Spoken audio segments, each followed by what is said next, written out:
সেদিন আমার বাসায় হাঁস রান্না হয়েছিল। হাঁস জিনিসটা আসলে আমার খুবই পছন্দ, খুব ভালো লাগে। আমার হাজব্যান্ডেরও খুব পছন্দ। সেদিন আমার বড় ননাস, মানে আমার হাজব্যান্ডের বড় বোন, আপু আমার জন্য একটা হাঁস পাঠিয়েছিল।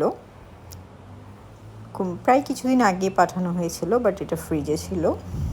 দেন খালাকে দিয়ে ক্লিন করিয়ে সেদিন হাঁসটা রান্না করা হলো। হাঁসটা আসলে আমি রান্না করতে পারি না।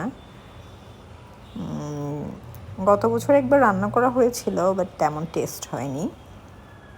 এবার তাই রান্না করছিল, আর আমি দাঁড়িয়ে গেলাম একটু ভিডিও করব, সাথে রান্নাটাও শিখে নেব। এই তো হাঁস কীভাবে রান্না করছিল আমি দেখছিলাম। সেদিনের হাঁসটা আসলে খুব টেস্ট হয়েছিল। আমার বাসায় আসলে হাঁস আমি আর আমার হাজব্যান্ড খুব পছন্দ করি। আমার বাবার বাড়ি তো সবাই খুব হাঁস পছন্দ করে, কিন্তু আম্মু আমাদেরকে সব সময় রান্না করে খাইয়েছে, কিন্তু কখনো নিজে হাঁস খেত না আর কি আম্মু। জানি না আম্মু কেন জানি হাঁস, কবুতর এসব একদমই পছন্দ করতো না, বাট আমার দাদা খুব পছন্দ করতো। এই তা আমাদের এইভাবেই হাঁস খাওয়ার, মানে শীত আসলে একদম খিচুড়ি হাঁস এগুলা প্রায় সময় খাওয়া হয়। যেহেতু একটু গরমের মধ্যে আমরা হাঁসটা রান্না করছিলাম, তো একদম পাতলা ঝোলে হাঁসটা রান্না করা হয়েছিল, নারিকেলের দুধ দেওয়া হয়েছিল।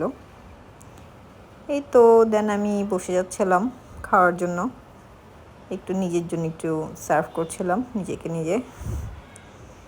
তো খুব টেস্ট হয়েছিল সেদিনের হাঁসটা, আলহামদুলিল্লাহ। খুব ভালো একটা ডিনার করলাম।